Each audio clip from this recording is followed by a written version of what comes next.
Malik Benton walked into Harvard on a full math scholarship. By noon, campus police had him pinned to the ground for trespassing. No questions, no warnings, just a knee in his back, and white students filming, laughing. He hadn't even unpacked. But the professor who called security was black, and he whispered one sentence in Malik's ear that would change everything. Before we deep dive into this interesting story, subscribe to our channel and tell us where are you watching from. Share in the comments below. The autumn air over Harvard Yard was deceptively calm, crisp, golden, and quiet, as if nothing in the world could go wrong beneath its ivory towers. But for Malik Benton, it carried a chill far beyond the weather. With one hand clutching the handle of a cheap rolling suitcase and the other in his hoodie pocket, he stood just outside the gates, eyes darting over the grand architecture he had only seen in pictures. He had arrived, yes, but welcome was nowhere to be found. Beside him stood his mother, Angela Benton, a tired woman in a faded postal worker's jacket and worn-out sneakers that had seen too many double shifts.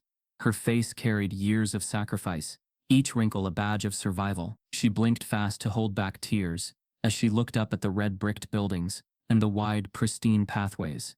Harvard was a world away from their cramped two-bedroom apartment in Detroit. Still, she forced a smile. "Keep your head up, baby. You belong here," she whispered, her voice trembling with pride and fear. "Don't let them make you feel otherwise." Malik nodded, trying to believe it. But the moment they stepped past the gates, a quiet tension wrapped itself around them like an invisible net. Students strolled in groups, wearing tailored jackets, name-brand boots, and the air of belonging. Their eyes barely flickered toward Malik, and when they did, it was the same glance his mother had gotten from store clerks back home, a mix of suspicion and condescension. Malik walked ahead, his head held high. Inside the registration building, an assistant handed out orientation folders with mechanical efficiency. When Malik stepped forward and gave his name, the woman behind the desk barely looked up. "Spell it," she said flatly. "Malik Benton. She scrolled on her screen, then frowned. "You're not on the list." He leaned in slightly, confused. "I got a confirmation, math department. Full scholarship." Before she could respond, a tall man in a burgundy Harvard blazer walked briskly up to the desk and cut in. "Malik Benton?" Malik turned. "Yes, sir. You're late. Orientation started 10 minutes ago. Come with me." He grabbed his bag and followed the man without question. But something felt off. The man didn't introduce himself, didn't explain where they were going, and walked too fast for conversation. They crossed the yard and entered a different building, older, quieter, lined with oil paintings of deans long gone. The man led him into a wood-paneled lecture hall, filled with about 20 students, none younger than 25, all sharply dressed, some typing on laptops, others scribbling in notebooks with symbols Malik only half recognized. These weren't freshmen, these were doctoral students. Something was wrong. The assistant gestured to an empty chair in the back. "Sit." Malik hesitated. "I think there's been a mistake." But the man was already gone. Malik sat down slowly. A few heads turned. A girl in a beige blazer leaned over and whispered, "Are you auditing?" "No," he said, confused.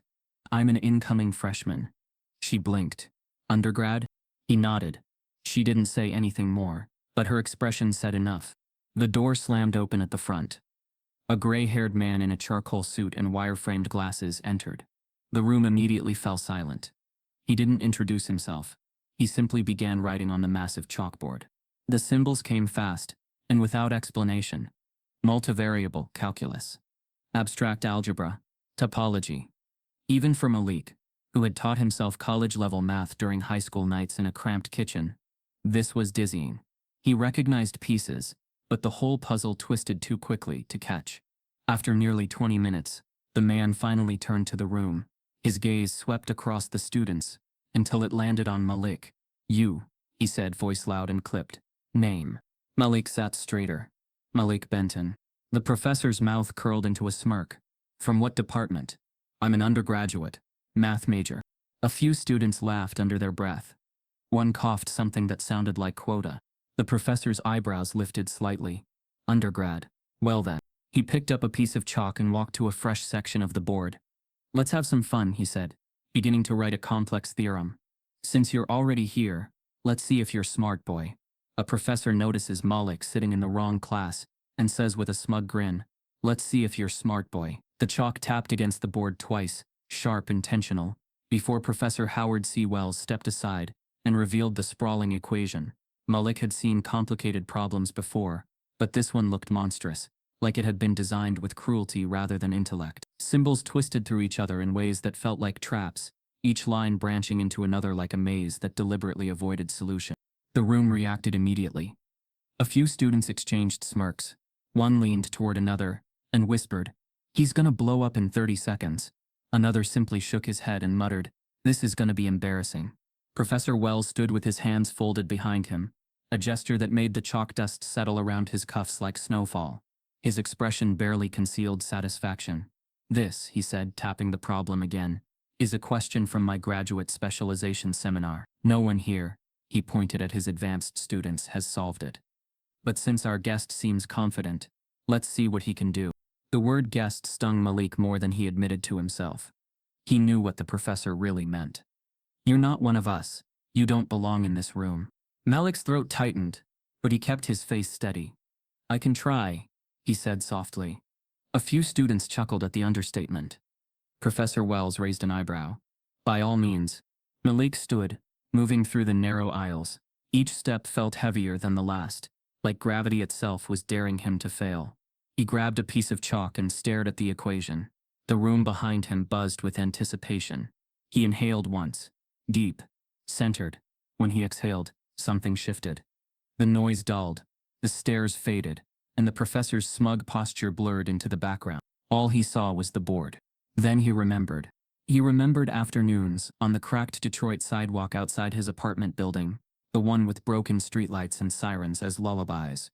Neighborhood kids would crowd around him asking for help with homework. Sometimes they didn't have notebooks, so he'd write math problems on the cement with broken chalk, or even a rock if nothing else was available. He remembered the thrill of solving equations while cars roared past and people argued from their windows. Math had always been loud, chaotic, alive, not weaponized like this sterile, wood-paneled room.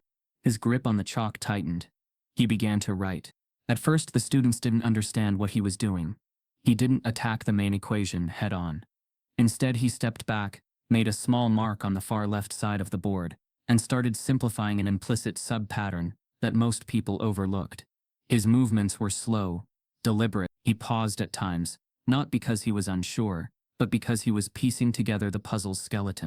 Professor Wells's smirk wavered for the first time. Malik continued.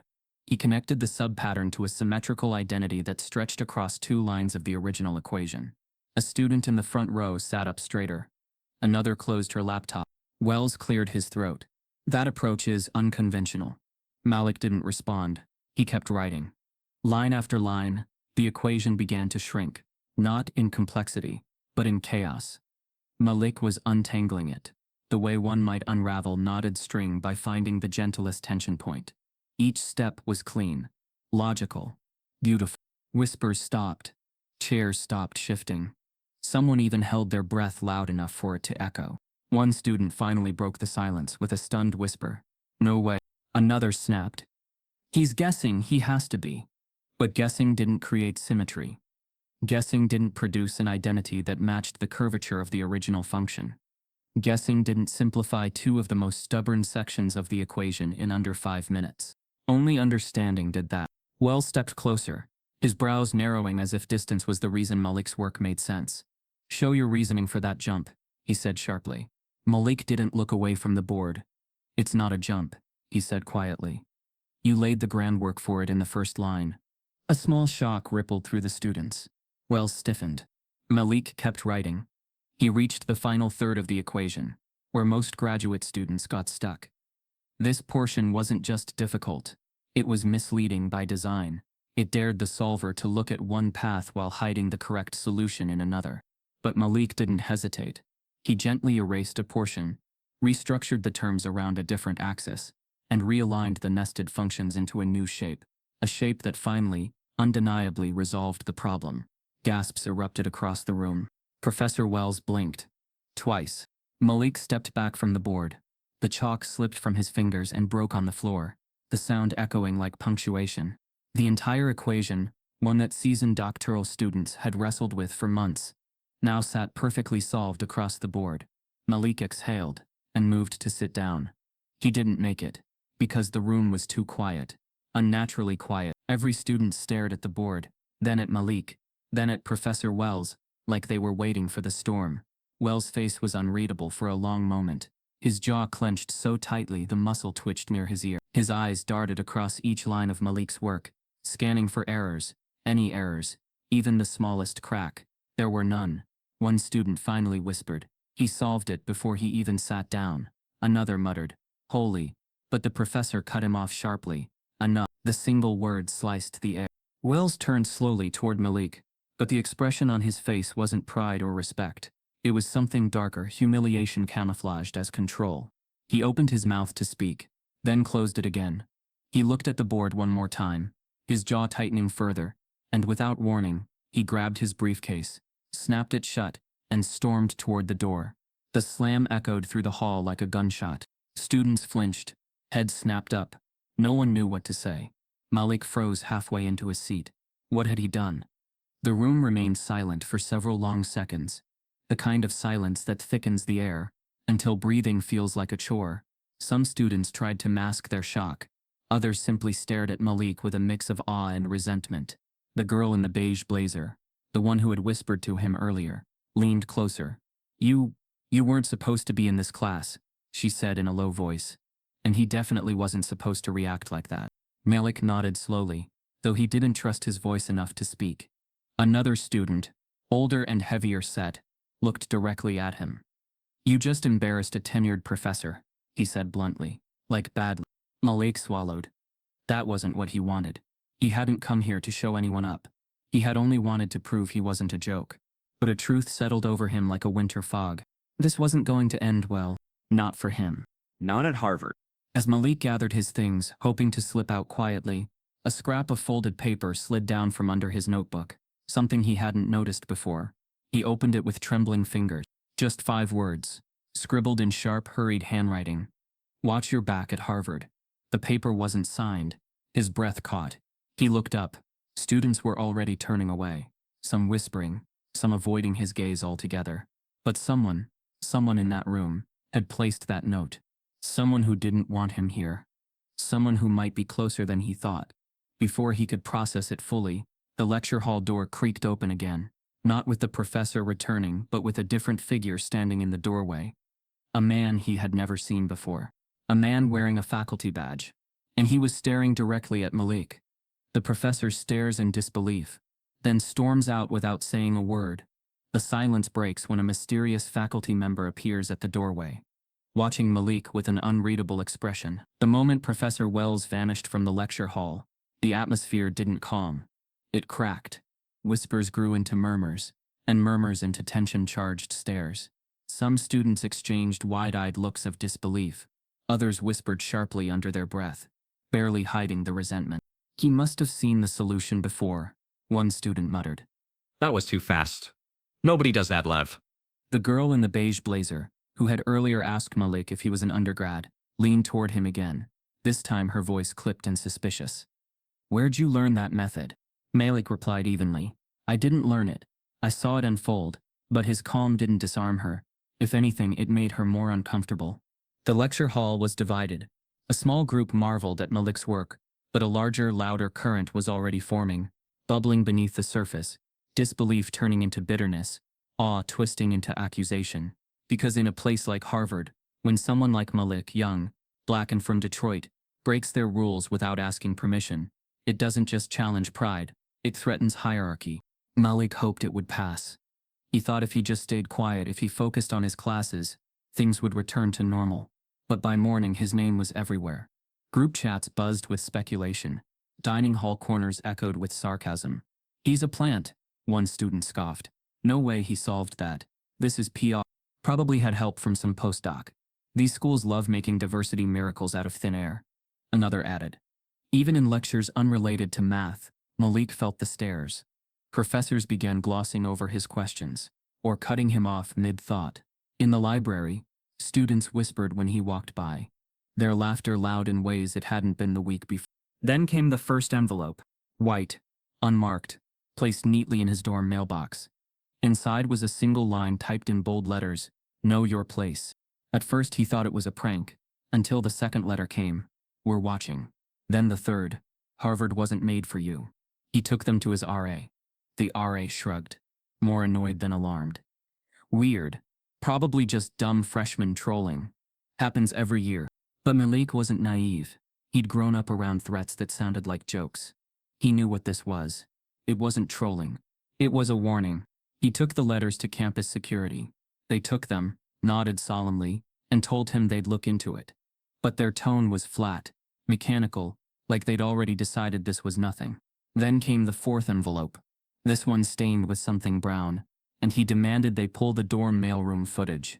2 days later, he was called in.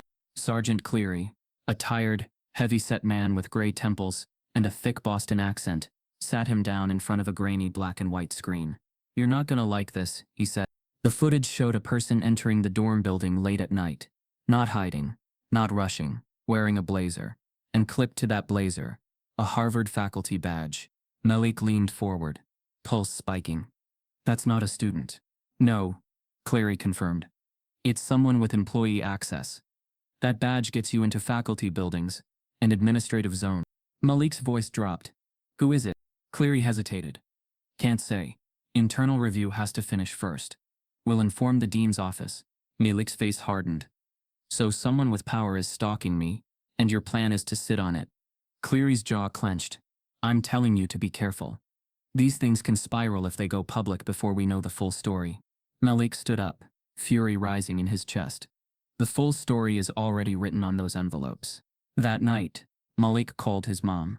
Her voice cracked over the phone. "You come home right now, Malik. You hear me? That place, it's not safe." But Malik's voice was steadier than he felt. "If I leave, they win." The next day, he returned to the same lecture hall. Professor Wells was still absent. In his place stood Dr. Fletcher, a young, composed woman with sharp glasses and a quicker mind than most. Midway through class, Malik raised his hand. "Is Professor Wells okay?" She paused, then answered carefully. "He's on medical leave." Medical leave? The timing hit Malik like a slap. A professor gets humiliated by a black freshman and disappears? Now threats are coming from faculty access points.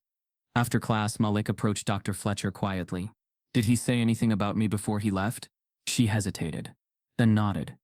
"He told the department he believed you had help, that it was impossible for someone your age to solve that problem. He said you must have cheated." Malik exhaled slowly, his shoulders sinking. "I didn't." Her voice dropped. "I believe you. But Professor Wells doesn't like to be proven wrong, especially by someone who wasn't supposed to be in the room." Walking back to his dorm, Malik's hands were clenched in his hoodie pockets. The trees lining the yard, the historic brick buildings, the pristine statues, they all felt like props in a performance that had never been written for someone like him. When he reached his door, something was waiting. Another envelope. This one taped to the door. Red ink. Last warning. He tore it down, scanned the hallway empty. He stepped inside and locked the door, heart racing. He opened it. Inside, a photo. It was him, caught in grainy black and white, walking out of the dorm mailroom 2 nights ago, holding the last threatening envelope. On the back, in red ink, "You asked for the footage. We asked you to stay quiet." He dropped the photo. His phone buzzed. A text from an unknown number. "Next time we won't leave paper." He stared at the screen in stunned silence. Then a shadow stopped outside his door. 2 feet. Not moving. The hall light outlined the shape beneath the crack of the door. Malik didn't breathe. The shadow slipped something under his door. A flash drive. He picked it up, hands trembling, and plugged it into his laptop. 1 folder. 1 video file. He clicked play. It was security footage again. This time clearer. This time unmistakable. The person who placed the original envelope? It wasn't Professor Wells. It wasn't a janitor. It wasn't a student. It was someone wearing a name badge. Zoomed in just enough to read it. Deputy Dean of Mathematics, Harold Roth. The footage shows the envelope was placed by someone wearing a faculty badge, none other than the Deputy Dean of Mathematics. Malik had thought the worst was over, once the letters stopped coming. But what he didn't expect was that silence could be louder than threats. After the incident with the Deputy Dean's exposure, there was no disciplinary action, no public acknowledgement, nothing.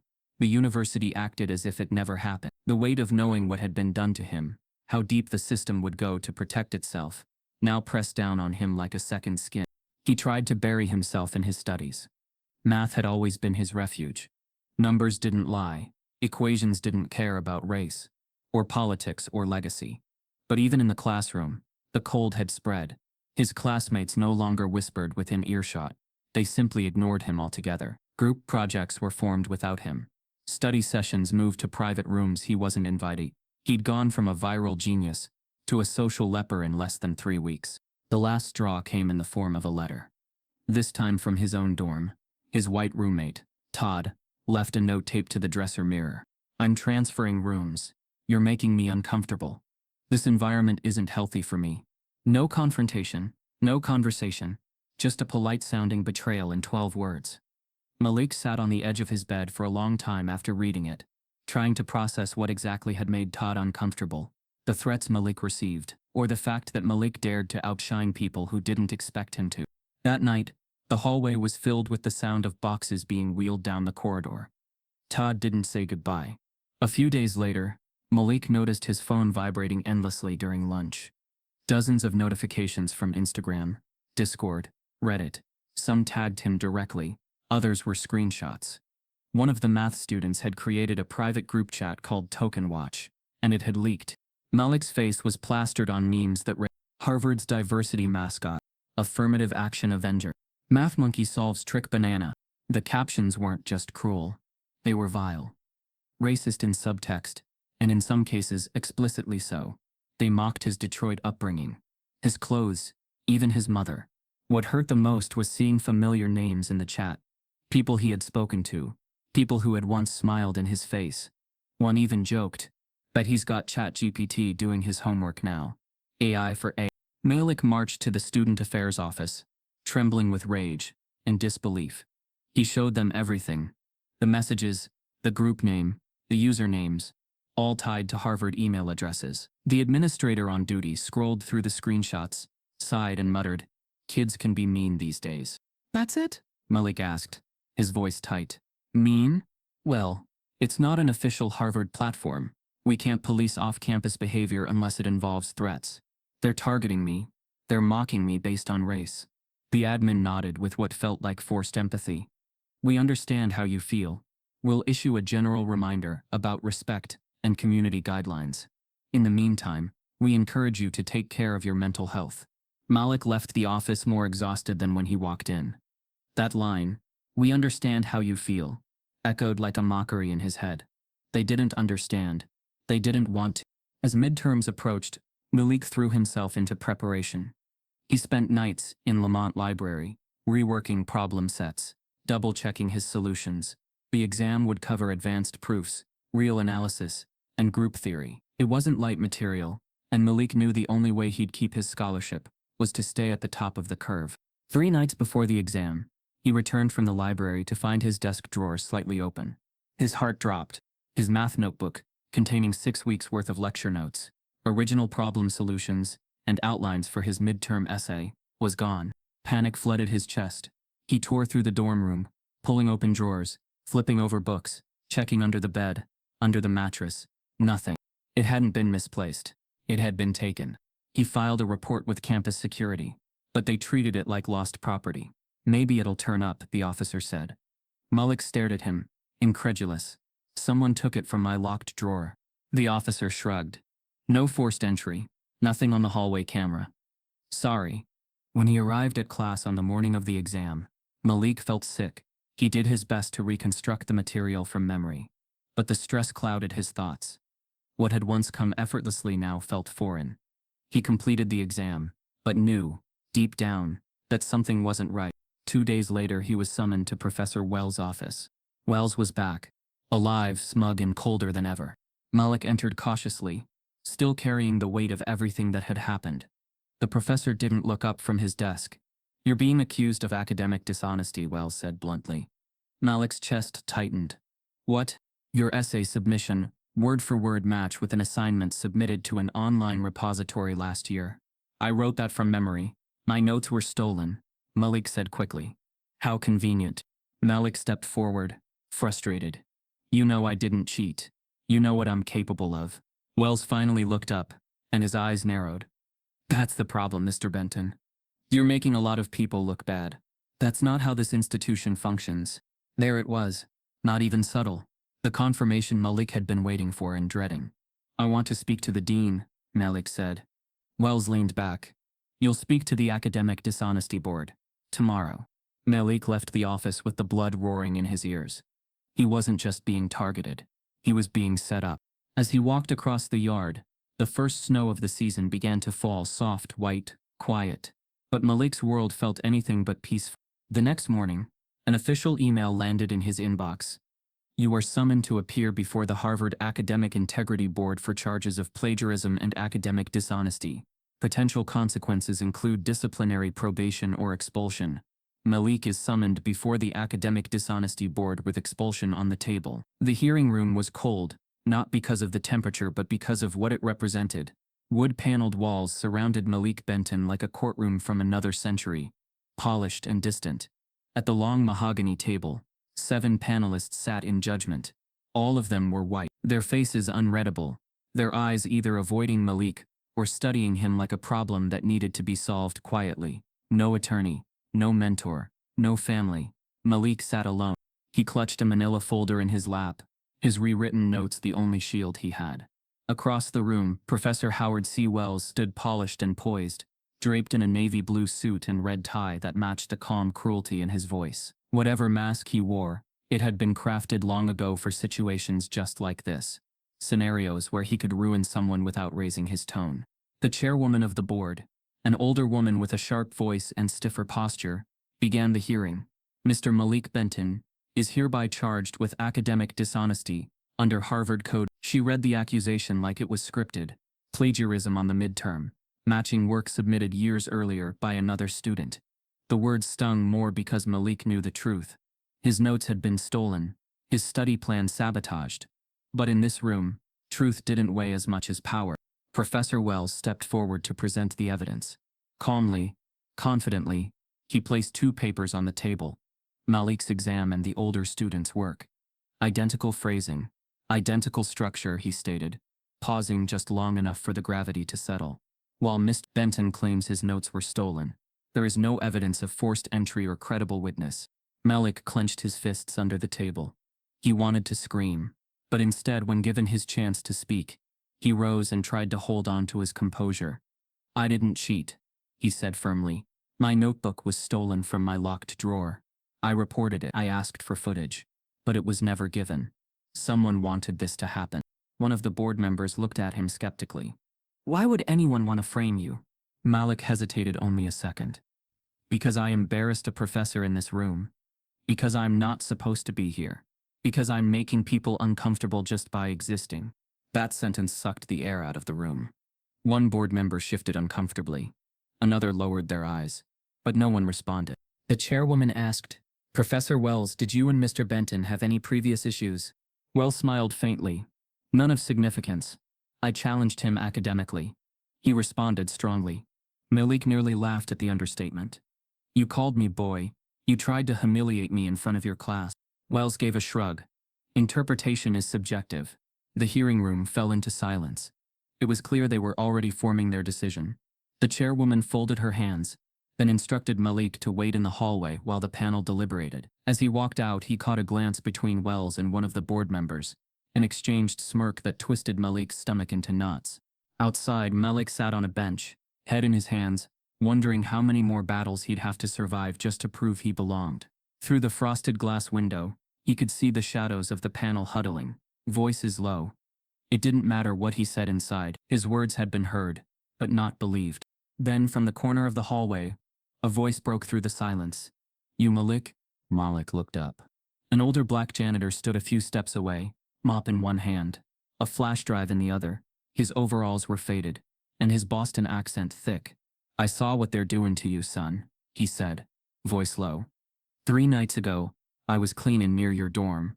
Saw someone come out of your room with a folder in their hand, wore a faculty badge. Malik stood slowly. You're sure? The man nodded. I don't trust the school's security. So I got my own camera near that hallway. Ain't supposed to, but I did. This drive's got what you need. Malik took the flash drive as if it were a lifeline. Why are you helping me?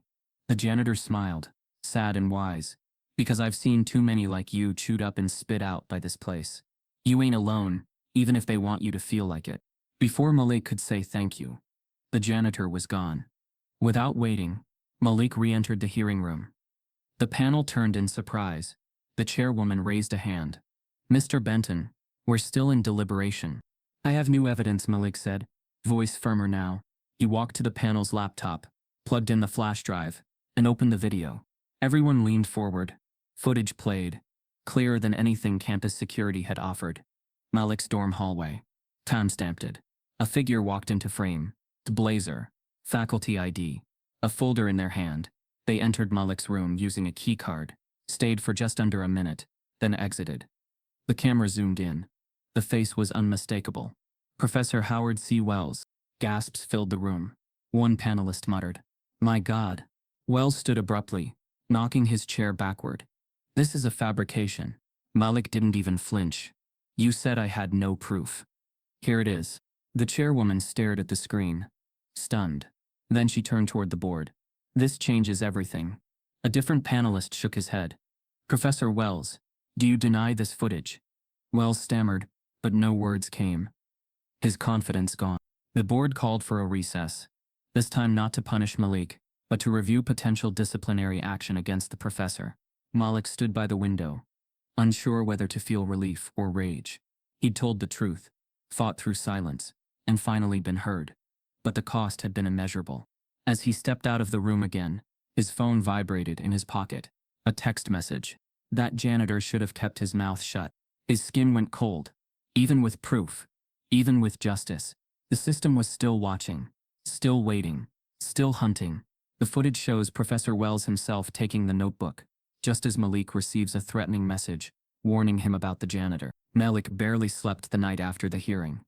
The flash drive's footage had felt like a breakthrough, a crack in the wall that might finally let the truth breathe. But something in the panel's reaction still haunted him. The silence after the video played had been sharp, too sharp. No apology, no acknowledgement. Just a sudden recess and hushed voices behind closed doors. It didn't feel like justice. It felt like strategy.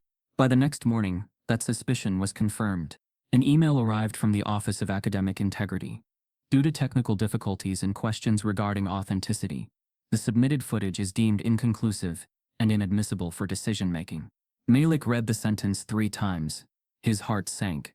They had buried it. Swept away clear evidence of wrongdoing, like dust under a rug. The same Harvard that had demanded integrity was now hiding behind bureaucracy to protect its own. He stormed to the administration building, flash drive in hand. The secretary wouldn't let him through. "The board has made its interim ruling," she said curtly. "Until further review, your suspension remains in effect." "Suspension?" Malik asked, stunned. "You're still suspending me? After all that?" She didn't answer. He walked outside, sat on the cold stone steps, and stared at the flash drive in his palm. The evidence was real. The video was real. But the system had decided it wasn't convenient enough to count. That afternoon, he called the one person he hadn't told everything to yet. His mother. Angela Benton answered on the 3rd ring, breathless. "Malik, what's wrong?" He couldn't speak at first. His throat tightened. Then finally, the words tumbled out, about the notes, the stolen footage, the fabricated charges, the silence from Harvard. She didn't interrupt, just listened. And when he was done, her voice was soft but fierce. "I'm coming." "No, Ma, you don't have to." "I'm coming." By the next morning, she was standing in front of Harvard's administration building, wearing her postal service jacket like armor and gripping her purse like a weapon. She walked past security without flinching and demanded to speak with the board. They gave her 10 minutes. Inside the meeting room, she stood across from the same panelists, who had scrutinized her son. Their gazes were colder now, more practiced. She held her composure, but her voice carried weight that no degree could match. "My son came here with nothing but his mind and his heart. And instead of lifting him, you've tried to break him. You buried evidence. You insulted his integrity. You've let grown men stalk him, threaten him, sabotage him. And for what?" One of the board members, a gray-haired man with a clipped accent, spoke with a calm that was almost mocking. Ms. Benton, we understand your frustration, but perhaps Malik simply wasn't ready for the rigors of this environment. Angela's expression froze. Is that what you tell your legacy kids when they fail a class? That they're not ready? The room went still. Another board member cleared her throat. This university has standards. Angela cut her off. Your standard is silence. Your standard is survival of the most privileged. But Malik, he solved something none of you could. That's not the problem, is it? The problem is he did it while black. The chairwoman shifted in her seat. We're doing everything we can. No, Angela snapped. You're doing everything you can to protect your comfort, not your students. The meeting ended without resolution. Angela walked out, chin high, eyes burning. Malik followed her back to the student center, where she sat him down, held his hands, and whispered, You keep going. Do you hear me? You're not leaving. They don't get to win. He nodded, but his eyes were heavy. He'd been fighting so long, he couldn't remember what it felt like to just be a student. That night, something unexpected happened. A student who had sat in the hearing room, a law intern assigned to take notes, reached out to Malik anonymously. She sent a link, no message, just a URL. Malik clicked it. A private YouTube video, merely 30 minutes long. The full audio of the disciplinary hearing. Everything, the dismissive comments, the footage being labeled inconclusive, and the moment the board dismissed Angela, with the line, We'll take your concerns under consideration. Someone had recorded it all. Malik stared at the screen, shocked. Then he forwarded it to one person, his friend Shayla, from the Black Student Union. By sunrise, the video had been leaked publicly. It wasn't just shared, it exploded. On Twitter, the hashtag Justice for Malik trended globally. TikTok creators stitched clips with tears in their eyes. Former students of color began telling their own stories of mistreatment. CNN ran a story by noon. Harvard accused of suppressing evidence in black students' suspension. By midnight, protests had begun. Hundreds of students gathered on Harvard Yard with signs reading, We saw the Harvard protects racists. He solved it before he sat down. Malik watched it unfold from his dorm window. He wanted to feel hopeful, but he also knew how this worked. Institutions were experts in delay, in deflection, in survival. Even now, despite the public outrage, the university hadn't reinstated him. No apology, no formal statement. He was still suspended, still treated as a problem they were hoping would disappear. The following morning, campus police stood near the administration building in quiet formation. Journalists hovered at the gates. Angela stood in the crowd of protesters, holding a sign that read, You can't silence genius.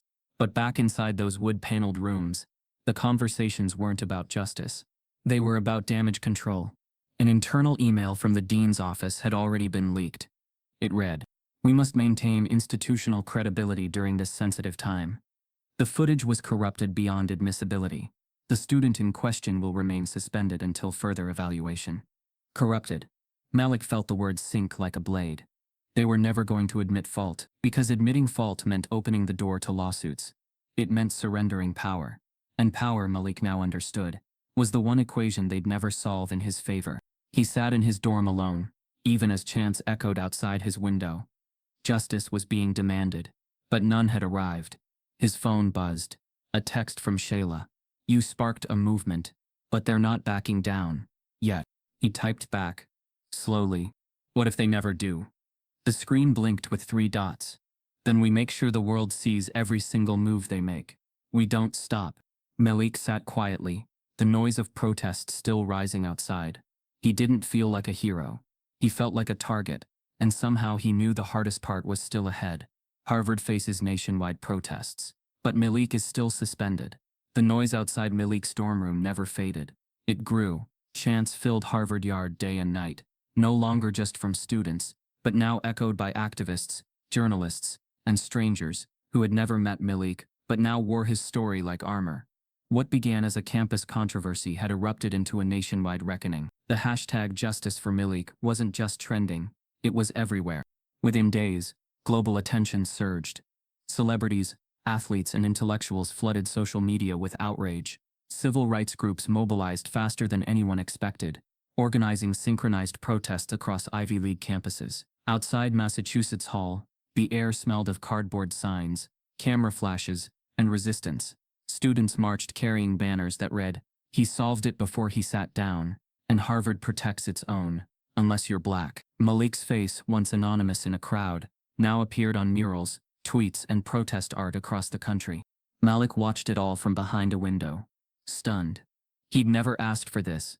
He just wanted to study math, earn his degree, make his mother proud.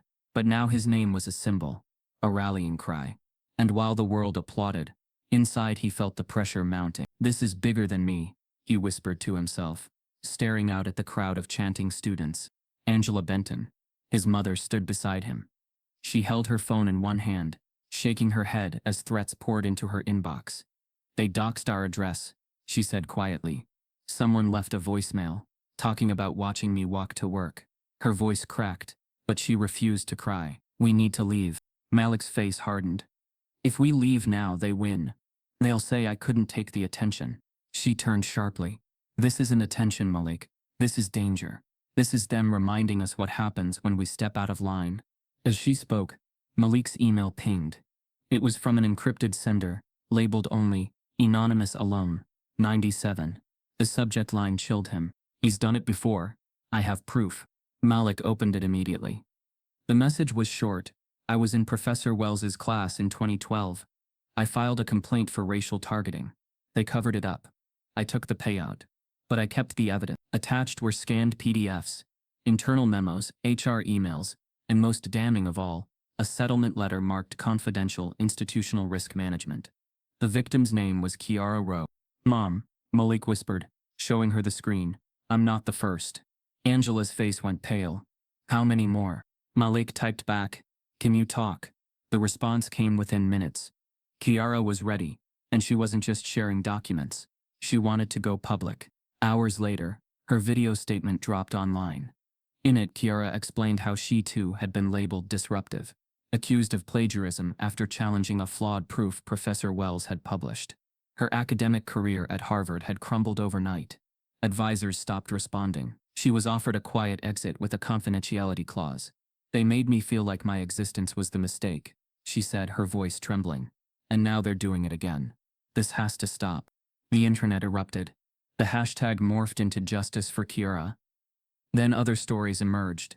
More anonymous alumni, former students of color, similar accusations, same patterns, different years. One even described being followed after filing a complaint, their housing mysteriously reassigned. Harvard remained silent. Malik, meanwhile, was still suspended, still ignored, still waiting. Then came the internal leak. A transcript of a private meeting between senior administrators surfaced in a Reddit thread. One line from a faculty dean ignited the fire further. "We can't let this kid become a martyr. If we cave now, every disciplinary case will be called racism." Every news outlet covered it. Public pressure intensified. Donors began pulling funding. Alumni threatened to withhold endowments. But the university clung to its line. "We are reviewing all relevant materials under institutional policy." Malik sat in a temporary apartment off campus, staring at his laptop. The walls were quiet, but the weight on his chest grew heavier by the day. His story had sparked something massive, but he felt less seen than ever. Everyone was speaking about him. For him. But few had asked how he was holding up. Angela brought him tea and sat beside him on the couch. "You've done more in 2 months than some do in a lifetime. You made the truth impossible to ignore." He looked at her. "Then why does it still feel like they're winning?" Before she could answer, another anonymous message landed in his inbox. This time, no text, just a PDF titled Harvard Risk List. His hands shook as he opened it. It was a list. Internal. Marked Dean's Office. Confidential. Names. Student IDs. Academic advisors. Risk assessments. The list was labeled, "High-risk individuals. Monitor for disruption to academic hierarchy." His name was there. So was Kiara Rowe. 3 others. Each entry had notes beside it. Malik's raid. Unstable. High intelligence. Tendency to challenge authority. Monitor closely. Flag if non-compliant. He stared at it in horror. They hadn't just reacted to his success. They had anticipated it, tracked it, prepared to dismantle him before he even had the chance to rise. Angela gasped as she read over his shoulder. "They built a list. They've always had a list," Malik muttered. For a long moment, neither of them spoke. Then, Slowly, Malik opened a blank document. He wasn't just going to leak this. He was going to expose everything. The former student reveals a sealed discrimination case hidden by Harvard's legal team, and Malik uncovers a secret watch list with his name already on it. The list haunted Malik. He read it over and over, as if doing so might change the meaning, might somehow alter the truth that now clung to his name like a stain. No protest could erase. Monitor for disruption to academic hierarchy. It was bureaucratic language for something simpler, uglier. If he steps out of line, destroy him quietly. He stared at the screen in silence. Angela pacing behind him, her hands moving anxiously. This isn't about grades. It never was, she muttered. They watched you the second you walked in that building. They had a folder ready before you even opened your mouth. Malik didn't respond. His eyes were fixed on the bottom of the PDF, where a code was listed next to each name, an internal reference.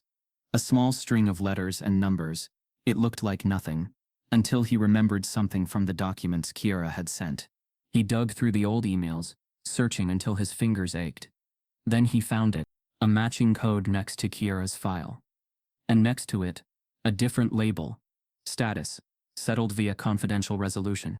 His heart sank. These weren't just watch lists.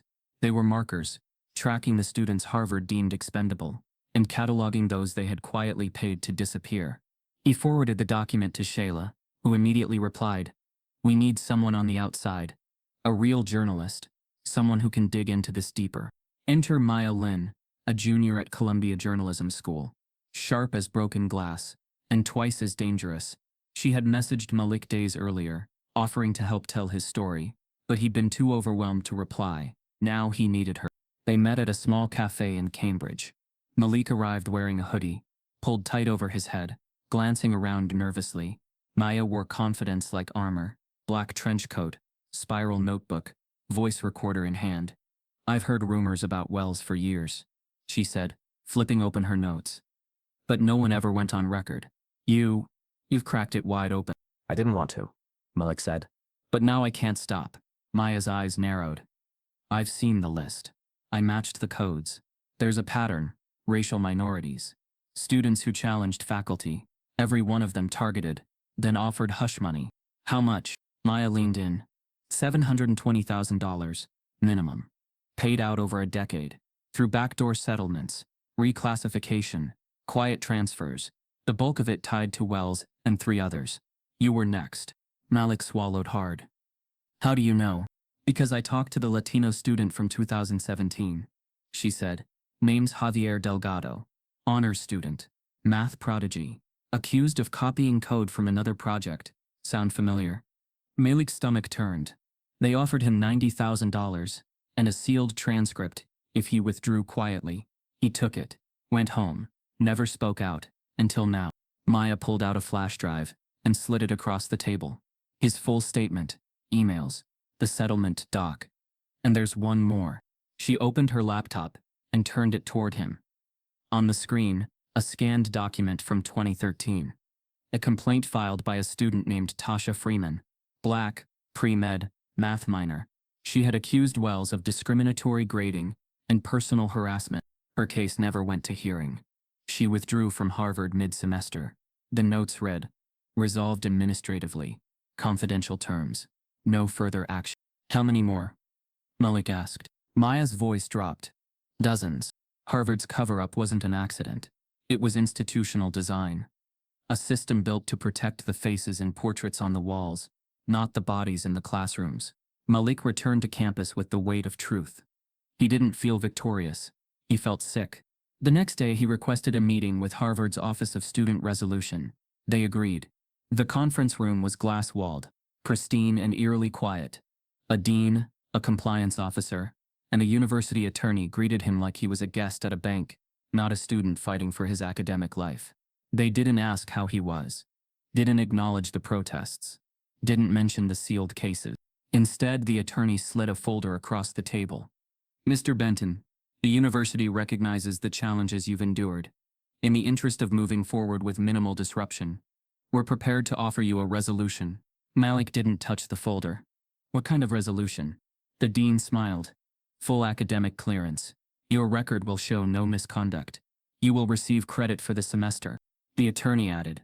In addition, a financial settlement of $120,000 for personal distress and reputational harm.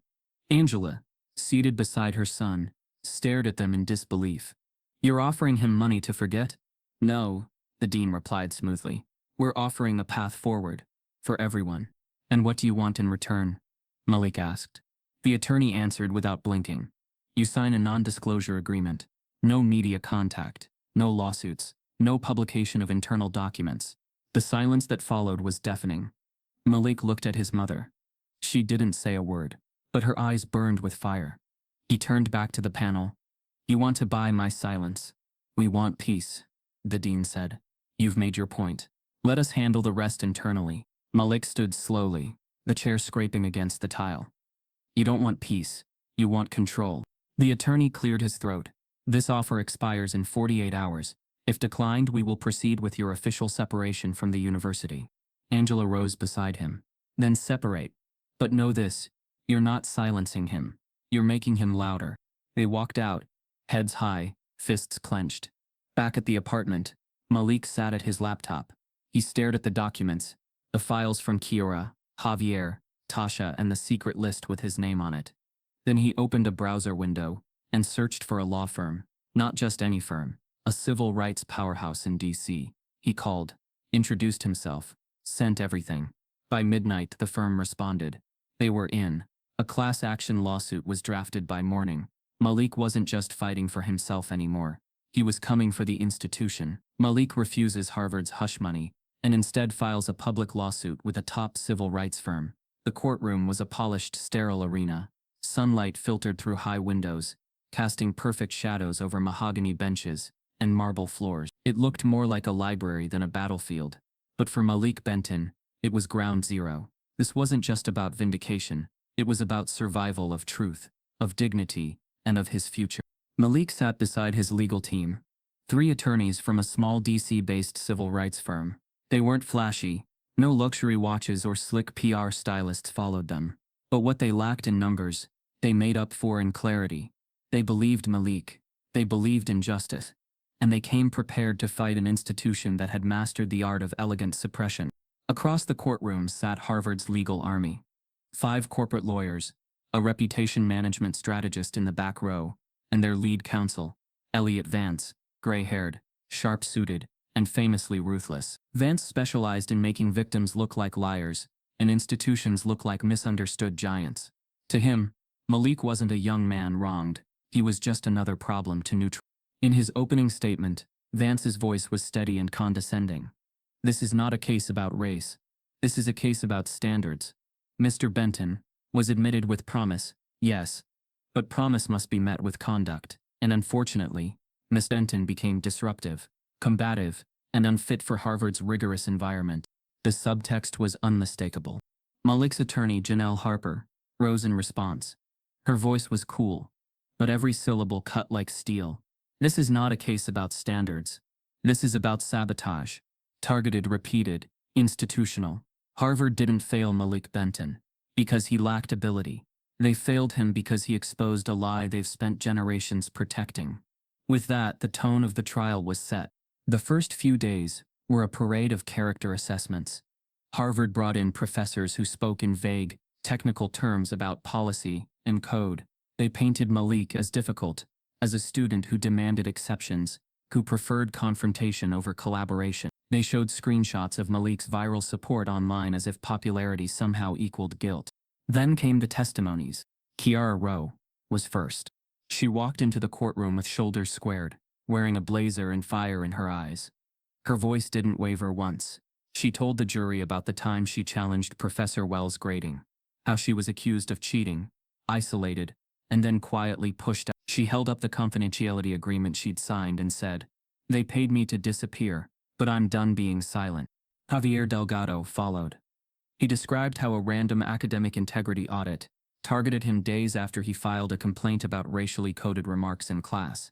He too was offered a settlement to walk away. "They told me I'd ruin my career if I pushed back," he said, voice shaking. "So I didn't. Until now." The courtroom listened. The press outside took notes. But Harvard hit back with precision.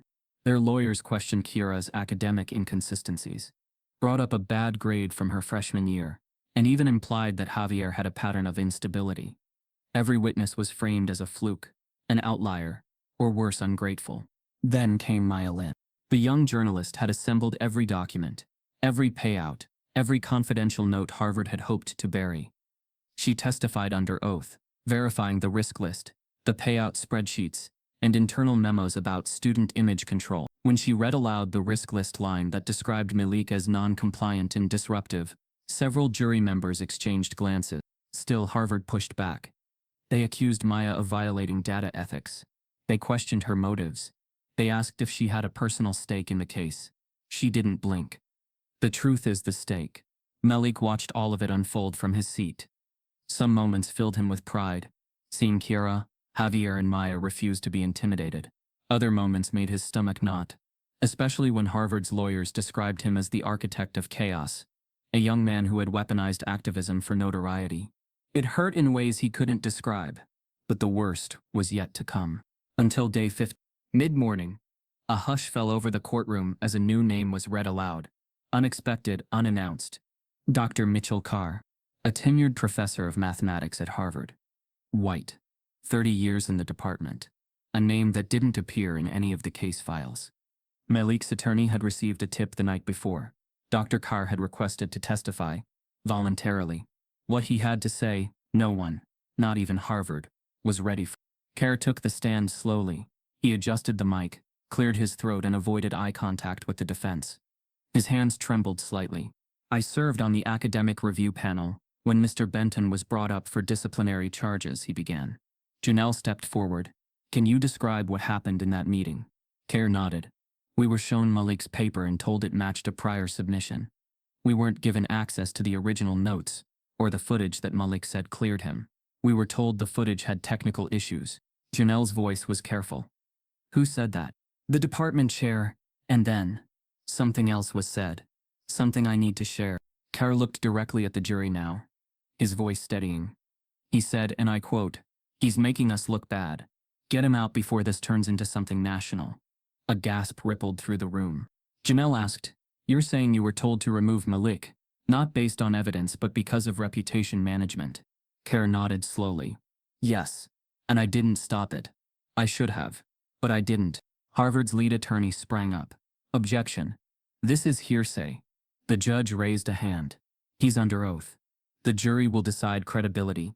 Janelle pressed further. Are you aware of the risk list? Carr looked down. We all were.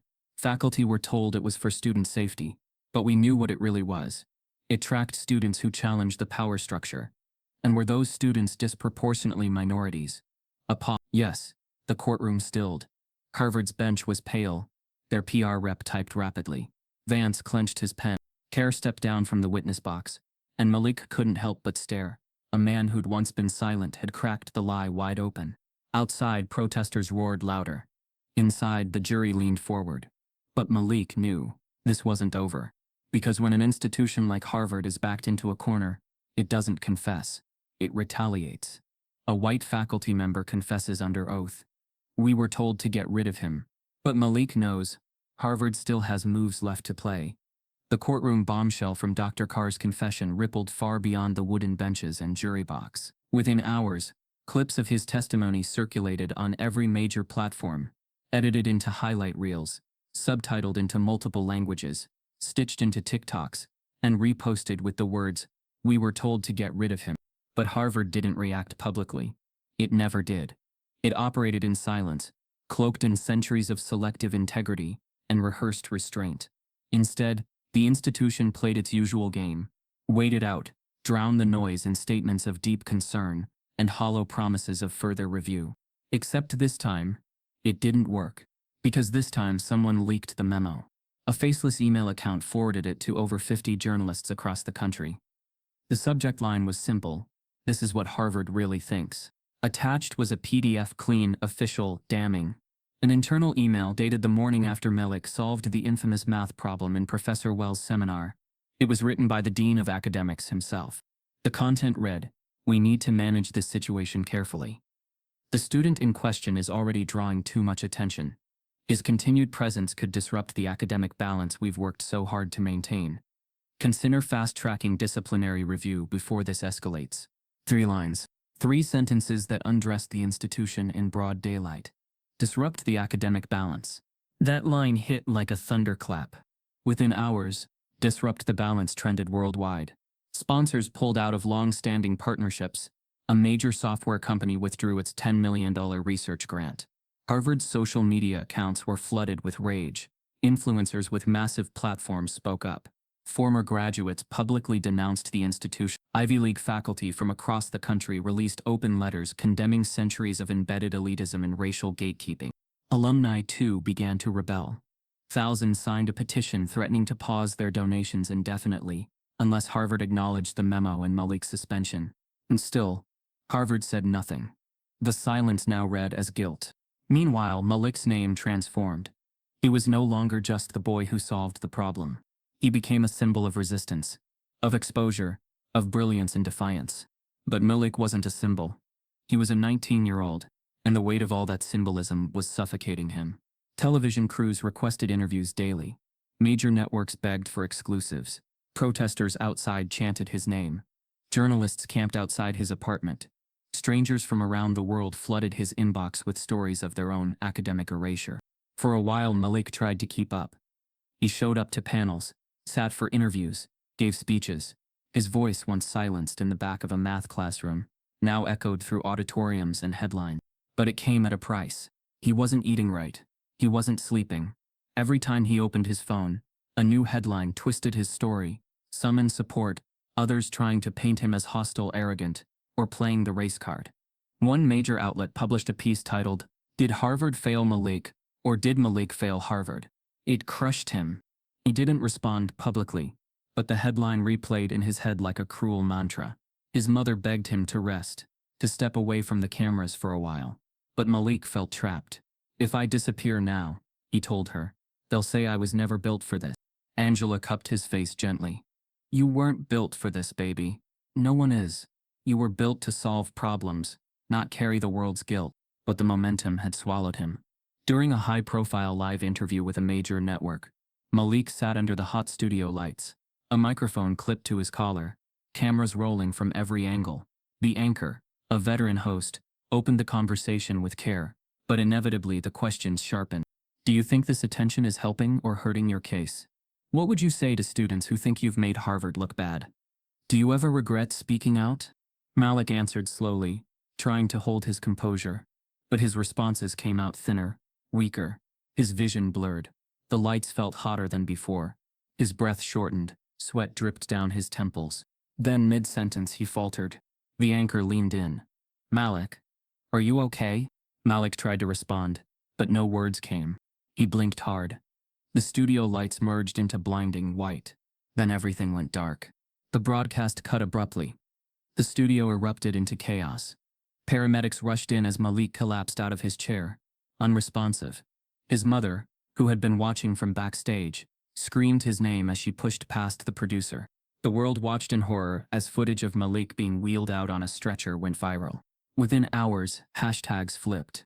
From Justice for Malik to Pray for Malik. The backlash against Harvard reached a new level. Students staged sit-ins. Protesters blocked the university gates. Lawmakers began issuing statements. One congresswoman tweeted, "He exposed them, and they broke him." In the hospital, Angela sat by Malik's bedside, holding his hand, whispering childhood prayers. His face looked too still, his body too small for the hospital bed.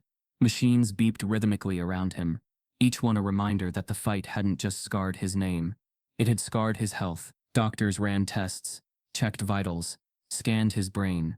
At first they suspected exhaustion, then dehydration, then stress-related collapse. But the longer they ran diagnostics, the more concerned they became. Malik's vitals stabilized, but one scan raised red flags. A neurologist pulled Angela aside. "Mrs. Benton, we found something concerning." Her heart stopped. "What is it?" The doctor's tone shifted, gentle but direct. "There's irregular brain activity, evidence of prolonged neurological stress. And something else. We need to run further tests." Angela's knees buckled. She grabbed the wall to stay upright. Not this. Not her baby. The news didn't break publicly yet. The team kept it confidential. But inside that hospital, The reality set in. The boy who solved the unsolvable was now fighting for more than justice. He was fighting for his life. Malik collapses during a live interview, and doctors discover something alarming in his brain scans. Malik opened his eyes to white fluorescent light, and the soft hum of machines. His limbs felt like dead weight. For a moment his mind drifted, trying to recall how he got here. The studio lights, the questions, that sudden wave of dizziness. Then it all came crashing back. The interview, the collapse, the stretcher, the panic in his mother's eyes. His body refused to respond when he tried to move. A cold fear settled in his chest. He couldn't feel his legs. He couldn't even wiggle a finger without agony and numbness. Doctors hovered over him, eyes grave. One shook his head, gently, another scribbled in a clipboard with urgency. They spoke in hushed tones about neurological response, nerve conduction, autoimmune reaction. Words like rare and dangerous floated. His mother, Angela, sat at his bedside, hand clutched in his, whispering prayers between soft sobs. Malik didn't know whether to feel frightened or furious. Furious that this fight, this battle for justice and truth, had pushed him to the brink. The diagnosis came quietly, after hours of tests. Guillain-Barré syndrome. The doctor's voice was calm, clinical. It appears stress may have triggered it. The nerves controlling movement are inflamed. There is hope for recovery, but first rest and rehab. It may take time. You might be temporarily paralyzed. That phrase haunted Malik. Temporarily paralyzed. For someone whose hands flew across chalkboards, whose mind danced with theorems in perfect clarity, the thought of being immobile felt like a slow erasure of identity. News of his collapse spread fast. The internet had watched him rise. Now it watched him fall. Headlines shifted from outrage at injustice to sympathetic shock. Overnight, his face on news tickers was followed by acronyms for his condition. Support from strangers, alumni, protesters, and also from detractors, who muttered he was always overstressed, pressured by fame, as if collapse was the inevitable end of Black struggle. Malik heard none of it. His body felt boxed in, numb, but his mind refused to be silent. As media interest faded, the protests diminished. The noise cluttered into a dull roar. Important to some, background chatter to most. Harvard's public image team regrouped. Reconcilers whispered of healing. Dialogues, moving forward. The university released a statement expressing concern and support for Malik's health, while reiterating that legal processes were ongoing. The old institutional calm that came with evasive wording returned, but Malik sensed the same machine turning behind the curtain. Then came a letter delivered through his lawyer. It was from Harvard's counsel, typed polite.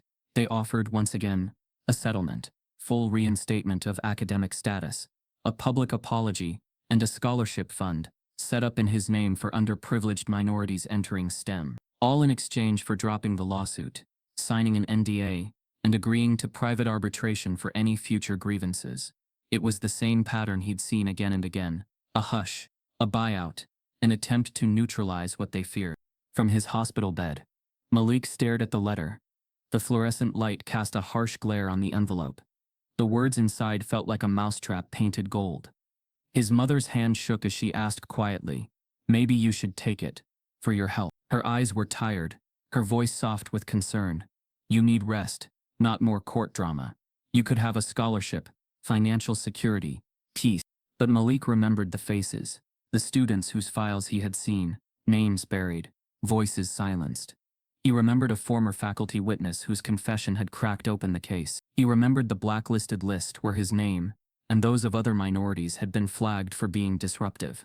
He remembered the viral memo, the protests, the stolen notebook, the threats, the accumulation of institutional racism that no apology fund could erase.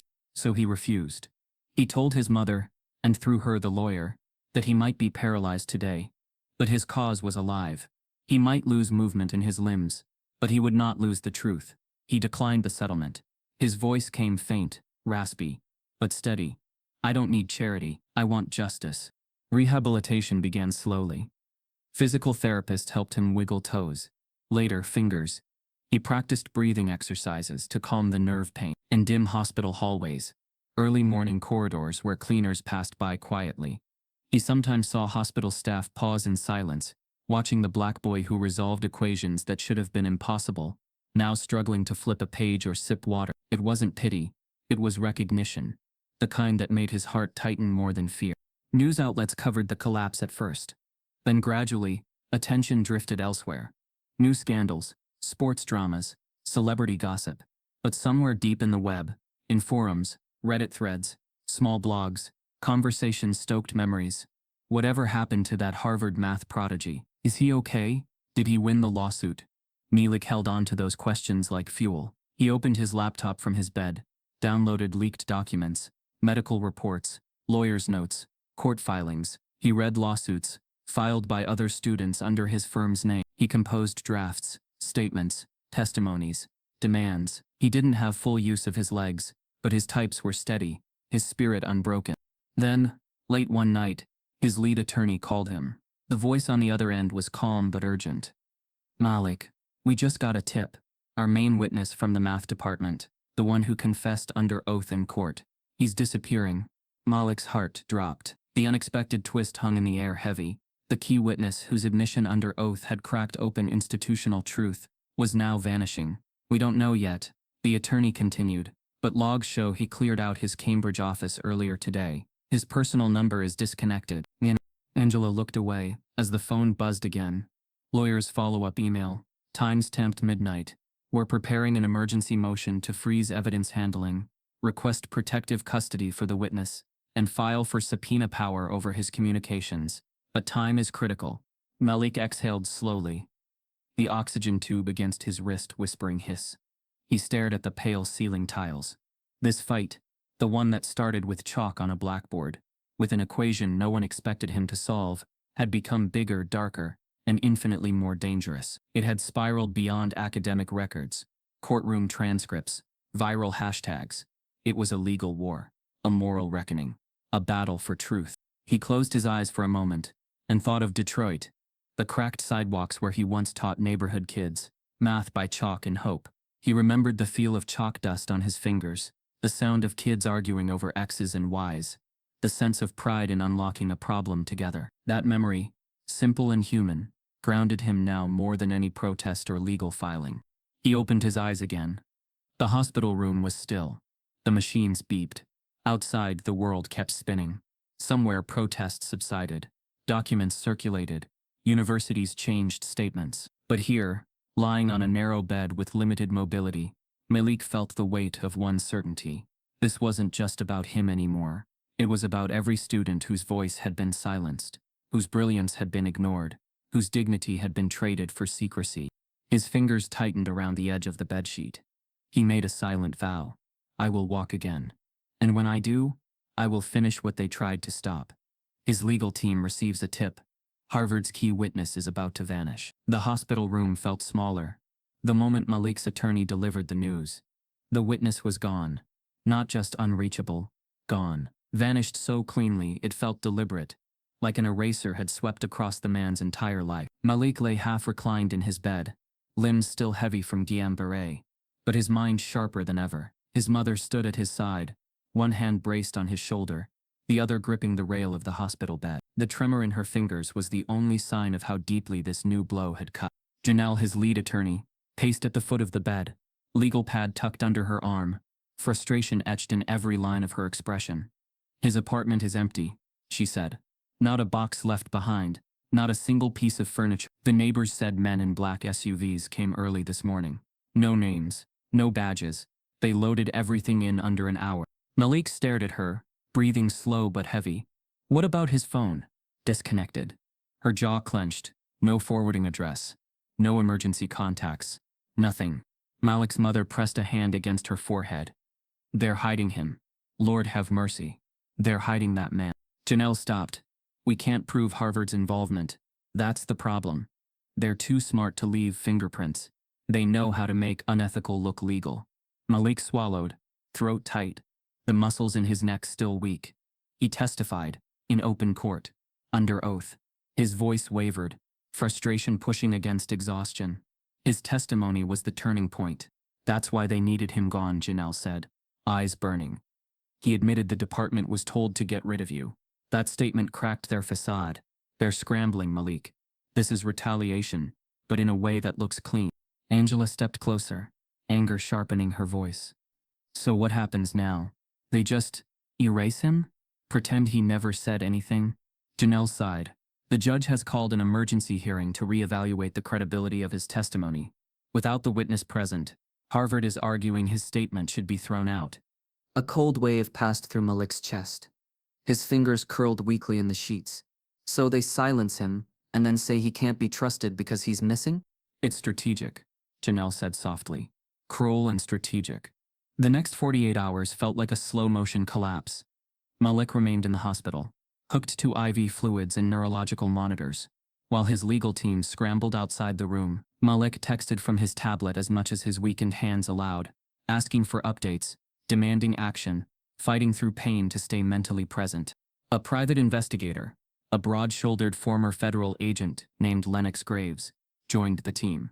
His gruff voice and cautious movements told stories he never spoke.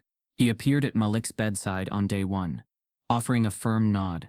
I'll find him. No one disappears that cleanly without leaving something behind. Malik believed him, or needed to believe him. Graves began his work immediately, combing through public records, financial logs, surveillance footage, and background checks. Within 24 hours, he found the first thread, the witness's last card transaction. Not local, not random. A private airport in Colorado. Malik's chest tightened as Janelle read the report aloud. He was transported on a private jet. Destination, a corporate retreat owned by an educational consultancy, one with multi-million-dollar contracts tied to Ivy League institutions. Angela lifted her head sharply. Retreat? What kind of retreat? Graves answered flatly. They call it a sabbatical program, a place where faculty recover from stress. Good pay. No public contact. No interviews. No obligations, unless approved. Malik exhaled uneasily. So it's not illegal? No, Graves said. Just immoral. It's a shutdown facility, Janelle added. A soft cage. He's not technically detained, just isolated, paid off and coached. For a moment, none of them spoke. The system was brilliant in the most horrifying way. Graves turned to Malik. He didn't leave willingly. Not with how fast this happened. He either got scared or got forced into believing this was his best chance at preserving his career. Malik stared at the ceiling tiles. They buried him, the same way they tried to bury me. Janelle nodded, her anger simmering.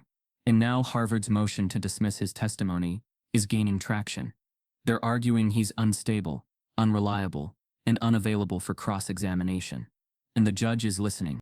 Angela stepped closer, voice trembling, because Harvard carries weight. And the world listens when people with power whisper. Malik's eyes hardened. Call Graves. Tell him to go to Colorado. I want answers. Graves didn't need more than that. He was already packing. While he traveled, Harvard's attorneys filed a supplemental brief. The language was polished, practiced. The witness has regrettably suffered a personal crisis. His disappearance indicates his earlier testimony was emotionally compromised and potentially fabricated. It should not be admissible in a matter of such significance. The audacity of it nearly broke Malik's composure. He turned his face into his pillow, pushing back hot tears. Every muscle in his body protested, but the deeper pain, the emotional betrayal sank into him, like a weight he couldn't shake. That man risked everything to tell the truth, he whispered. And they turned him into a ghost. The judge agreed to review the motion. Janelle left the hospital in a storm of suitcases, laptops, and paper files. She called every hour with updates, each one worse than the last. Meanwhile, Graves reached the Rockies, a secluded mountain campus surrounded by pines and snow. He found the retreat, found the restricted gate, found the expensive SUV with tinted windows, leaving at odd hours, found a pattern that spelled coercion. But he didn't find the witness. Not at first. Then, late at night, a burner phone rang in Janelle's hand. Graves. I saw him, at a distance. They're not letting him speak to anyone. Employees aren't allowed phones. He looks like he's being handled. Janelle pressed her palm over her mouth. Malik's mother sank into a chair. And the worst part? Graves added. The program is funded by a division owned by Harvard's biggest donor. The hospital room went silent. Malik's breathing grew shaky. So he's not missing. He's imprisoned. Legally, Graves said, they'd call it employment. It felt like the lowest point yet. But the universe wasn't done. 2 days later, the judge summoned both legal teams. Malik had to watch the session from his hospital bed, via secure video link. His body trembled from fatigue, but his eyes were locked on the screen. Harvard's counsel stood tall and confident, armed with sharp arguments. They insisted the witness's testimony was compromised. They suggested he suffered mental instability. They urged the judge to consider striking his entire statement.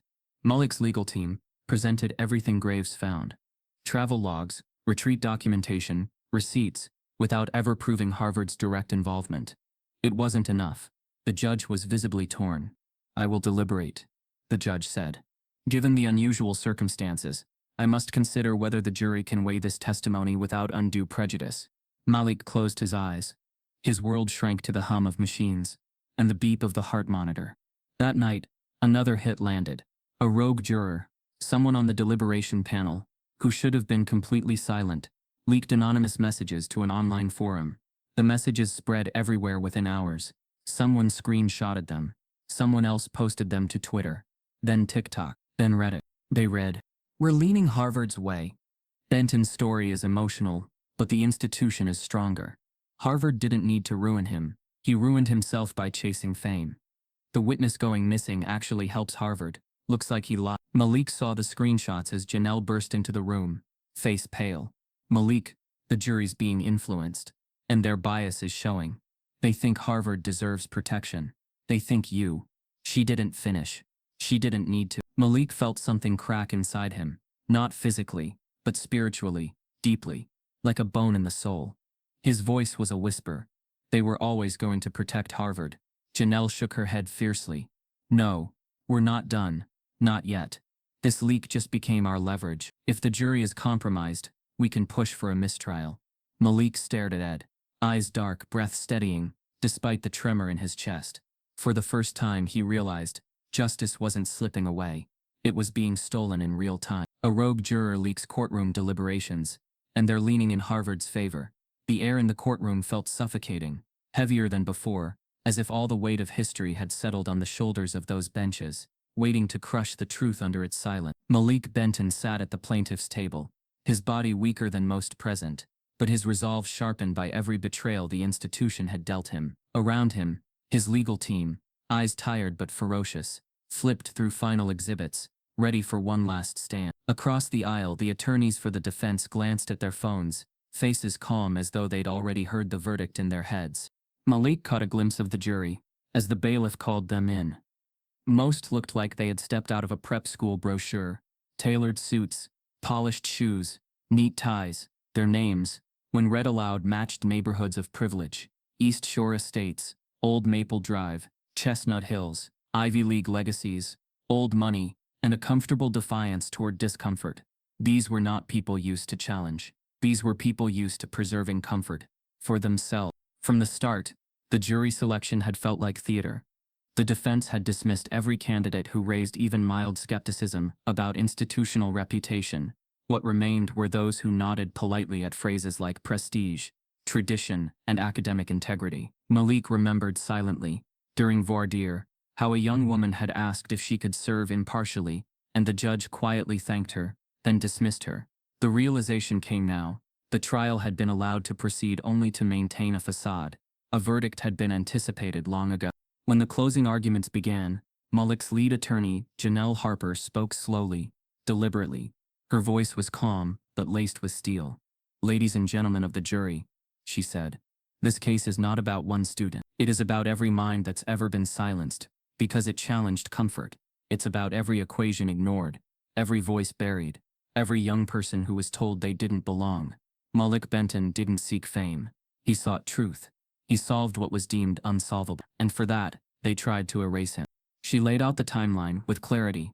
The stolen notes, the corrupted footage, the hush money settlements, the watch list, the confession under oath by Dr. Carr, and finally the sabotage that made that confession vanish. She asked each juror to imagine brilliance hidden under fear, erased under pressure, then demanded they decide if prestige was worth justice, or if justice demanded that prestige be questioned. When the defense rose, their tone softened, almost mournful. "We honor tradition," their lead counsel began. "We believe in legacy.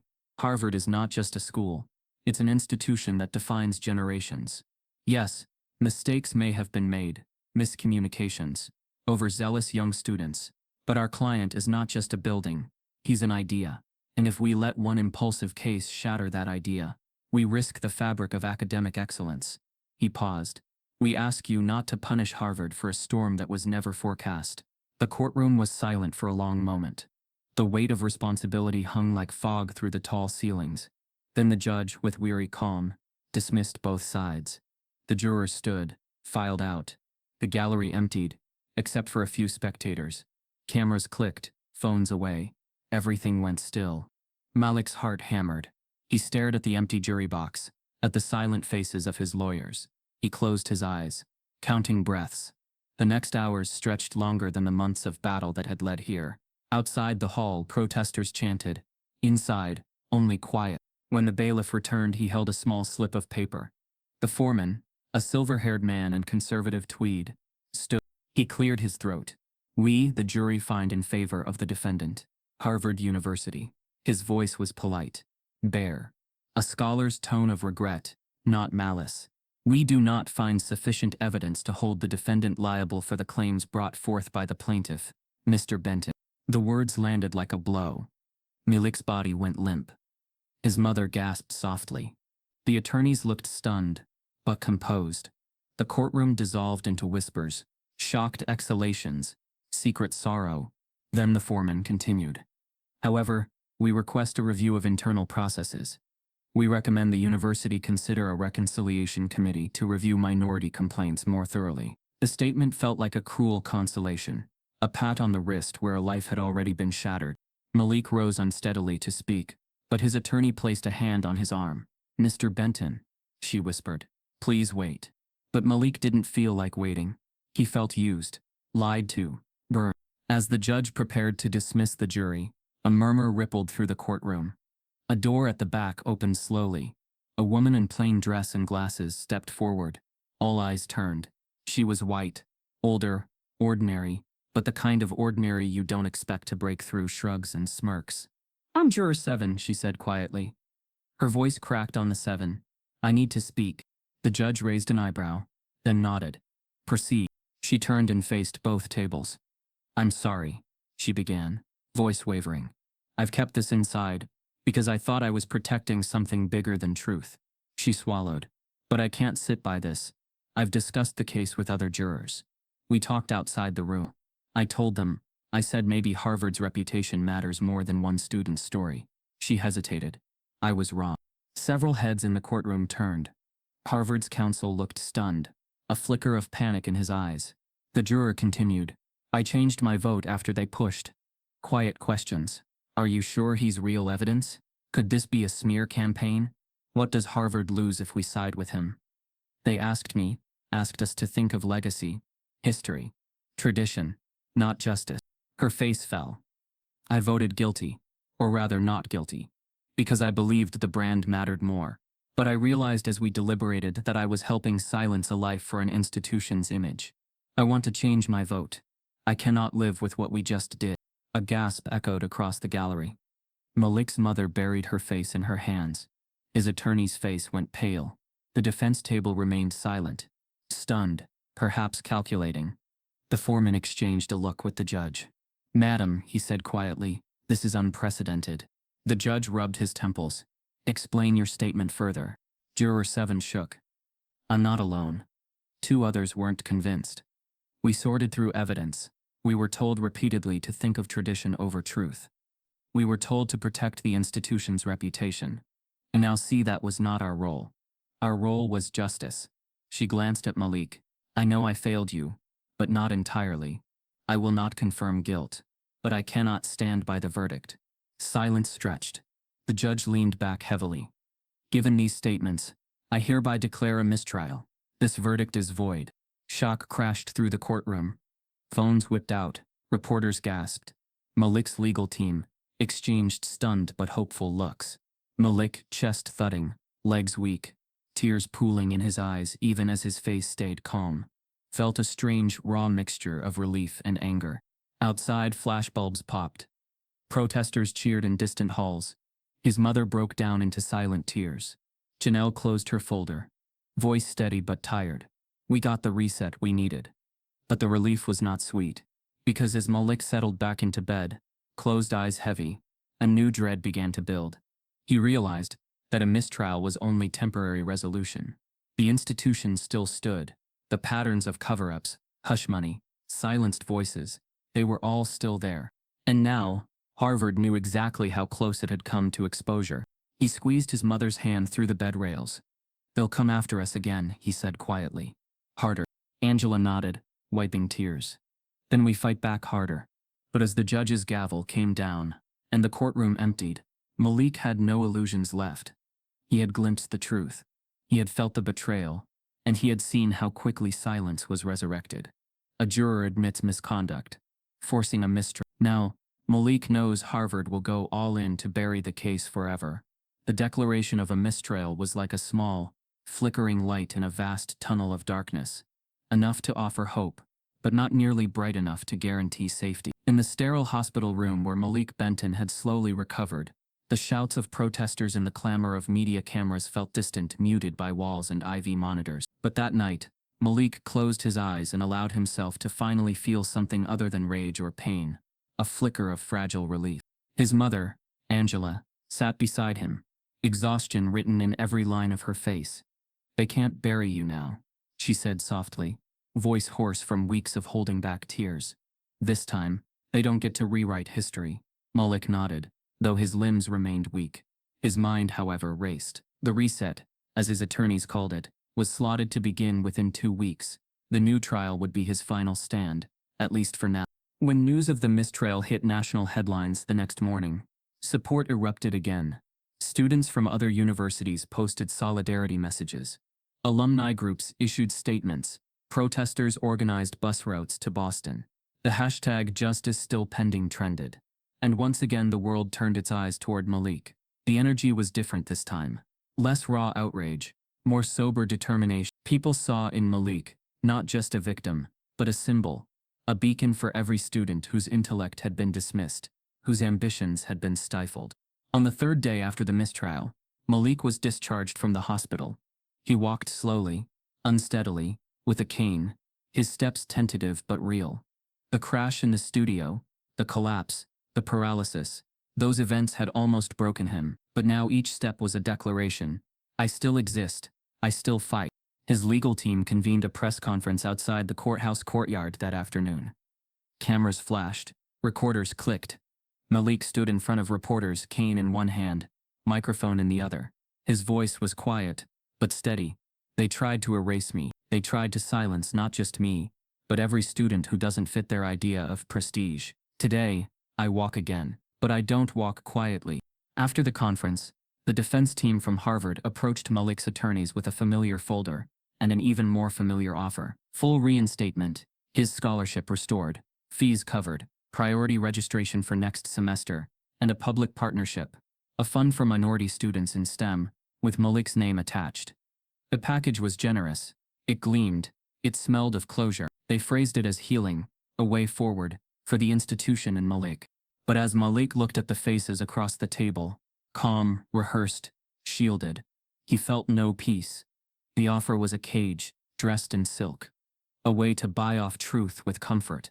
He exchanged a glance with Angela. She squeezed his hand. He shook his head. "No," he said, voice low but firm. "I didn't come here to enroll in a charity fund. I came here to get justice." Their refusal was simple, but it cracked the room's tension like thunder. The defense's faces froze. Polite shock, practiced regret. Their response was curt. "Understood." From that moment, the new trial transformed. What had begun as a legal battle between student and institution now felt like a reckoning with history. The court date was set 3 weeks later. By then, news outlets had prepared segments. Student groups mobilized. Fundraisers for legal costs flooded in. Through it all, Malik's world became emails, filings, phone calls, and occasional physical therapy. Sweat, pain, progress. On the morning the trial reopened, the courtroom was packed beyond capacity. Extra benches had been brought in. Students wearing badges from black student unions at other universities filled the front rows. Outside, reporters held signs reading, "You can't settle truth, and justice is not for sale." When the judge entered, silence fell. The first motion was not about evidence. It was about opening sealed files, documents from previous complaints, internal memos, settlement agreements, payroll ledgers, correspondence, evaluation reviews, even internal audits commissioned by the university itself. When the clerk opened the first folder, the smell of old paper seemed to drift over the courtroom, like dust from a long-buried grave. The prosecution stood, voice steady. "Your Honor, we submit as evidence the sealed complaint files against Professor Howard Wells, dating back to 2013, 2017, and 2019, along with all associated settlement records. These files reveal a pattern, not isolated incidents, but decades of systemic cover-up." Murmurs swept through the gallery. Students gasped. Reporters scribbled furiously. Even some defense attorneys, for the briefest moment, looked unsettled, as though they could smell the rot under the varnish. One of the older alumni jurors coughed lightly. A young protester sitting nearby exhaled. Outside, a siren wailed faintly. In the distance, the air felt thick. Then the photographs came. Scanned pages with redacted names, decades-old complaints of bias, intimidation, academic anomalies, and unfit character. Copies of checks labeled severance confidential settlement. Emails with subject lines like quiet exit offer, non-disparagement agreement, legacy preservation, internal memos warning, we must manage risk of minority students challenging hierarchy. Eyes widened. Some mouths dropped open. The courtroom shifted, collectively absorbing a truth long denied. The defense, rattled, tried to stand. They objected. "Your Honor," said their lead counsel, voice tight. "These documents are privileged confidential, not subject to public disclosure. Their release violates privacy agreements." The judge held up his hand. "In light of new evidence, and given the severity of allegations, I rule that all previous confidentiality agreements are hereby invalid in this case. The public interest in transparency outweighs institutional privilege." A wave of shock and relief rolled across the room. Cameras fell silent for a fraction, then erupted again. Clip after clip of exonerating documents, publicly revealed, splashed across screens worldwide. Outside, protesters cried. Some wept. Others raised fists. On social media, the hashtag changed. Ian exposed Harvard. Students from dozens of colleges pledged solidarity, promised walkouts. Inside, Malik looked at the files, his fingers trembling. He saw names of people he never knew, girls and guys, years apart from different backgrounds, all tied together by a string of hush money, sealed deals and broken promises. He felt the weight of their stories, of their erased brilliance, and he felt a surge, not just vindication, but responsibility. The proceedings continued for days. Depositions, cross-examinations, expert testimony on institutional racism, record-keeping, bias, reputational management. Malik watched as the facade crumbled. Standard after standard overturned by truth. After truth. After truth. At one point, a juror removed his glasses, leaned back, and whispered to the foreman, "So this was planned all along." On the last day of evidence presentation, Malik's attorney introduced a final exhibit, a video recording from a former HR official who had left Harvard 5 years earlier. She testified on camera that the institution's highest offices had directed lower-level administrators to compile lists of unstable minority students likely to challenge authority. She spoke of budgets allocated for settlement funds to quietly neutralize problems. Her voice was steady, her gaze direct. She said with resigned clarity, "They built the machinery, they made the system. This was never about one student. It was about control." Silence followed. The gallery was still.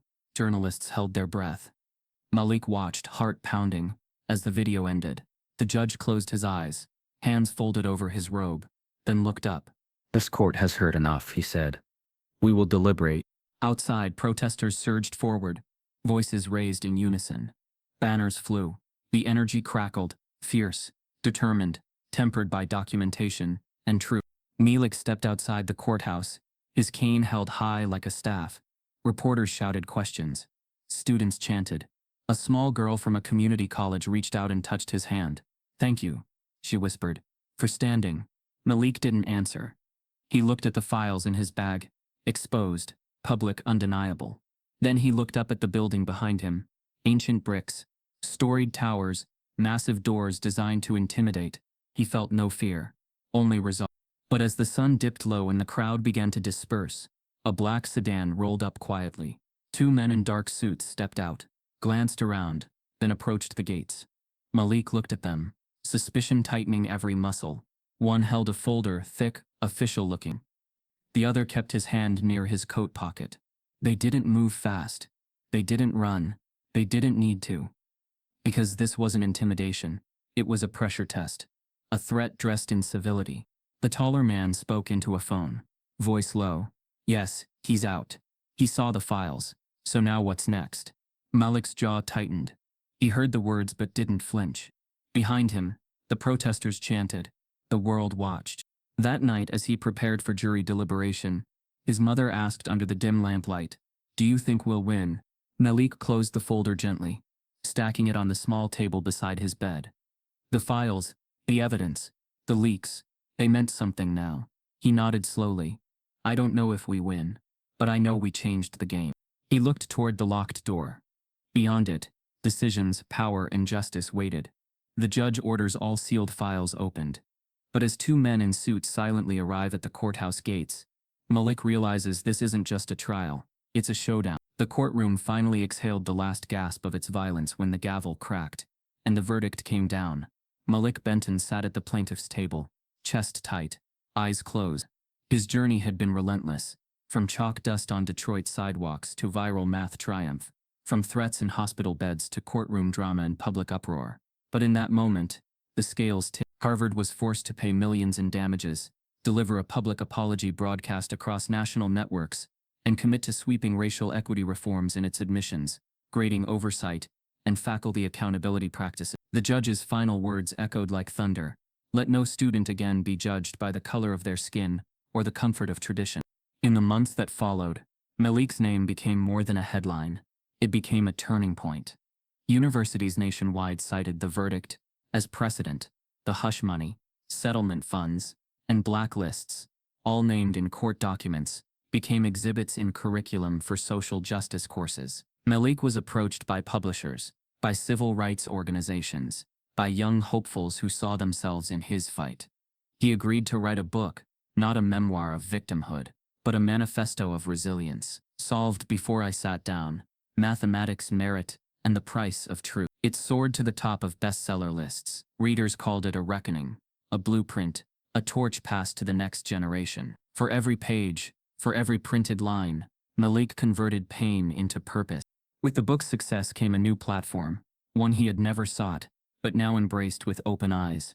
Along with several civil rights nonprofits and former students of color who had reached out, Malik founded the Benton STEM Equity Foundation. Its mission to offer scholarships, mentorship, and safe housing to minority students in mathematics, engineering, and the sciences, especially those coming from underprivileged communities. The foundation's first cohort was small, 5 students from inner-city high schools. By the second year, applications flooded in, from Detroit, Atlanta, Newark, Oakland. Each acceptance letter carried more than tuition help. It carried hope. It carried defiance. Suddenly, Malik's struggle wasn't just his own. It was communal, generational. Years passed. Malik's name became emblematic. On podcast covers, on PhD applications from hopeful students, on social media profiles with proud captions. I learned from him. But as much as the world elevated him, he never forgot the chalkboard where it all began. The same blackboard equation, the same challenge, the same silent gaze of disbelief that had once aimed to humiliate him. He rechecked his old notes, the rough scrawl on scrap paper kept from that fateful day, and realized something. That equation, in its raw, difficult beauty, still had power, not for the proof it held, but for what it represented. So when the offer arrived, to return to Harvard, not as a scapegoat, not as a student, but as the youngest black tenured professor of mathematics in its long history, he hesitated. Hell, he thought, they don't deserve me. Not after everything. But his mother, Angela, reminded him what he'd said on his first day of trust. They don't get to win. If Harvard truly intended to change, if future students of color were going to walk its halls, they needed more than policy. They needed presence, representation, a living proof that brilliance couldn't be erased. So Malik accepted. On the first morning of his tenure, he walked through Harvard Yard again, but the bricks and ivy looked different. No longer monuments of exclusion, but markers of potential. He carried only a leather briefcase and a handful of chalk. Students gathered in the large lecture hall, eager faces, pens poised, laptops ready. Some nodded as he passed, others stared curiously. He climbed to the front, chest steady, hands calm against the chalkboard rail. He turned and surveyed the room. Then, with deliberate slowness, he planted chalk dust on the board. The old equation, the one Professor Wells had leveled as a weapon, blossomed across the black surface again. Complex, dense, intimidating. A gauntlet, a challenge. He faced the students, voice even, strong. "Welcome to advanced theoretical mathematics," he said. Pause. Then, with that same challenge he had first faced as a student. "Let's see if you're ready." That line hung in the air. Silent, sharp, loaded with history, with pain, with triumph. For a heartbeat, nothing happened. Then, almost imperceptibly, a hand moved in the back of the room. Not fast, not bold, quiet, careful. And a student, black notebook open, began writing. The chalk moved quickly, confidently. Line by line, the student traced pathways through sub-patterns, mirrored identities, restructured nested proofs.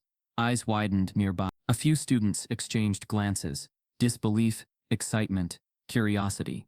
The equation began to shrink on the board, under that student's chalk, as confidence spread through the hall like electricity.